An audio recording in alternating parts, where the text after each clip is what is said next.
So this thing has been haunting me since I was around 5. We don't know how exactly it came to be, or how it even came to encounter us. We do know, however, that its intentions are evil and that it is extremely dangerous. However, we cannot protect ourselves from it.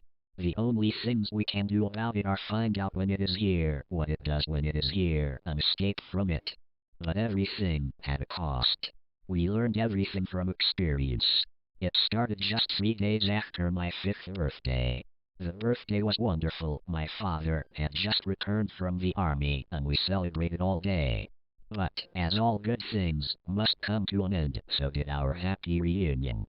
It was a Thursday, and everything was quiet and peaceful. The day had gone about like any other, but everything changed when night fell.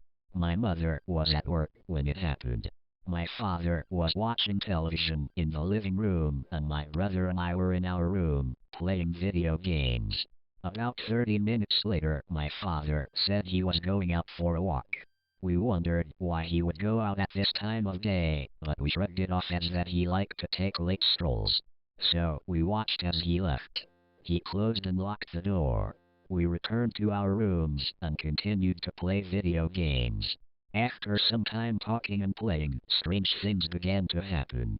I remember it was when my brother told me a joke. I can't remember exactly what about. I think it wasn't about a cat when the first of the odd things happened. This strange happening, what my family now considers the first sign, was a strange whispering sound.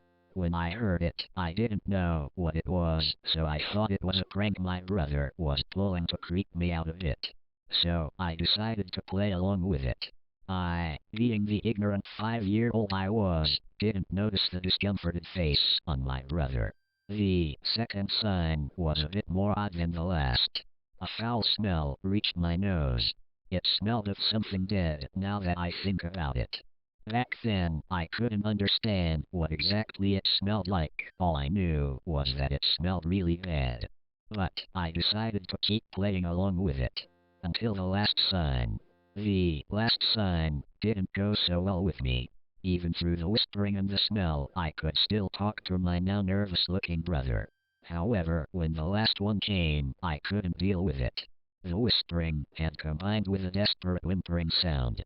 The sound was a begging sound, like someone was crying out for help. It was getting louder and louder. And, as if to accompany my distress, there was a knock at the door. It wasn't even the front door. It was at our door. That wasn't even possible. A chill ran up my spine. I called my mother to ask if she had arrived. When my mother said no, I called my father. He didn't pick up. I begged my brother to stop this prank of his. The whimpering was even louder, and now there was a laughing. A cruel laughter that held pure malice, now that I remember. When my brother heard what I said, he made a face that I would never forget. His face was one struck with sheer terror. He told me he thought I had done this. When I told him it wasn't me, and our parents weren't home, the knocking at our door got louder. My brother smashed the window on the opposite side of the room, which led outside. His hand was bleeding, and he told me to run with him as fast as I could. At that point, I was terrified. I listened and ran. We eventually arrived at his friend's house, where we stayed for the night.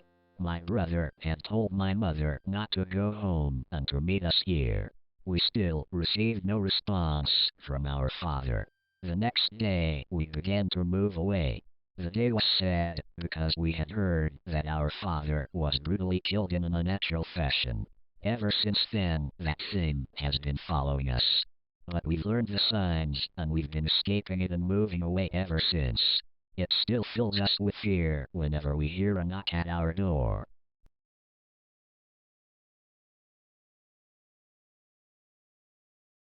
It was 4:23 a.m. when he awoke from his slumber, cooled in sweat, and for a moment forgot where he was. He'd been drinking, of course. The alcohol often woke him early in the morning with the urge to urinate. His headaches were never this powerful. He stumbled into the dark hallway with a feeling of nausea. Suddenly he heard a loud thump from downstairs. He quickly dismissed it as his mind playing tricks on him, but again he heard the noise, now very loud. He gripped the handrail and quietly peeked his head down the stairs. It was pitch black, but the noise was obviously coming from the kitchen. He took a single step downstairs and, thankfully, the floor didn't creak. He took another step, and another, and another. Before he knew it, he was at the bottom of the stairs. At this point, the noise had stopped. Whatever was making that noise was watching. Waiting. He cautiously walked towards the kitchen, his feeling of nausea replaced by fear and terror. He heard a step from behind and he snapped back, but found nothing. He turned back around. Still nothing but darkness. From out of nowhere he heard a window shatter and he grabbed his baseball bat. Old Reliable was written on the bat with a Sharpie. He walked into the kitchen and looked at the back door. The window was shattered, but there was no glass on the floor. His worst fears had been confirmed. Whatever was in his house had left.